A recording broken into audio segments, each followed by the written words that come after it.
Hello students, how are you all. I hope सभी अच्छे होंगे। तो मैं आज आपके सामने क्लास 10th का साइंस का सिलेबस डिस्कस कर रही हूँ, जिसमें अभी 10th के एग्ज़ाम आने वाले हैं। आपको पता है डेट शीट आउट हो गई है, तो मार्च में कहीं ना कहीं एग्ज़ाम स्टार्ट हो ही जाएंगे बच्चों के।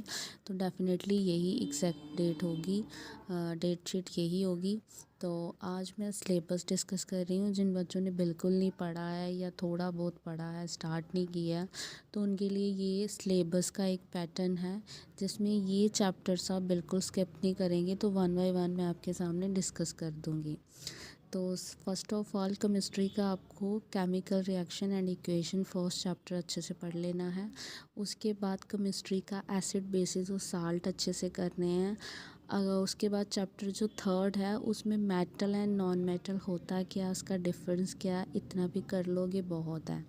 क्वेश्चन जो चैप्टर जो फोर्थ है, उसमें कार्बन, उसके कंपाउंड्स, इसमें डायमंड ग्राफाइट हो गया, ये इसमें क्या होता है। फिर होमोलोगन सीरीज़ क्या होती है, सैचुरेटेड अनसैचुरेटेड क्या होते हैं कंपाउंड्स, इतना कर लो काफ़ी है। जिन बच्चों के पास थोड़ा टाइम बचा, जिन्होंने बिल्कुल नहीं पढ़ा है, ये उनके लिए है। जो चैप्टर 5 है, इसको अच्छे से पढ़ लेना, क्योंकि इनमें अलग अलग साइंटिस्ट के बारे में बताया। अगर बच्चों से नहीं भी होता है तो आप साइंटिस्ट जो मेंडलीव और जो मॉडर्न पीरियोडिक टेबल है, वो 2 पढ़ लो, उनके डिफरेंट पढ़ लो, वो पढ़ लो, बहुत है। उसके बाद बायो का चैप्टर स्टार्ट हो जाते हैं। चैप्टर 6 में लाइफ प्रोसेस है, इसमें रेस्पिरेशन, फिर उसके बाद आपका हार्ट सर्कुलेशन के बारे में बताया है, ठीक है। एक्सक्रेटरी बताया, रेस्पिरेटरी बताया। तो ये 5 जो आपने 4 जो भी हैं उतने आपने कर लेने हैं। इतना भी कर लोगे तो बहुत है।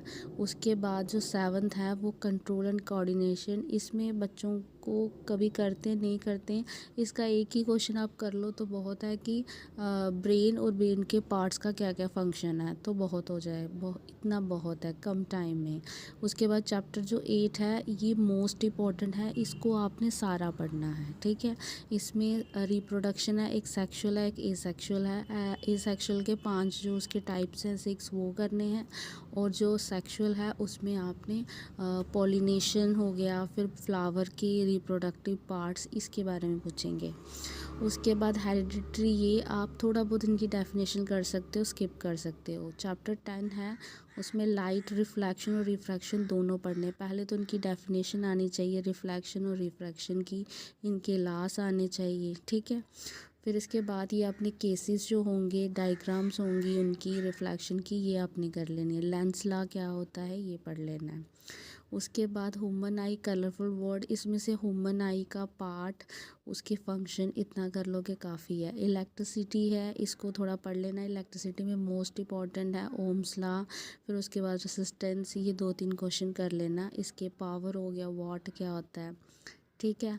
फिर उसके बाद magnetic effect of electric current, इसमें मैग्नेटिक लाइंस क्या होती हैं, उनके मैग्नेटिक फील्ड, ये थोड़े बहुत 2-3 क्वेश्चन करने हैं। सोर्सेज ऑफ एनर्जी इजी है, आप डेफिनेशन कर लोगे, बहुत है। आवर इन्वायरमेंट में इकोसिस्टम डेफिनेशन करोगे, बहुत है।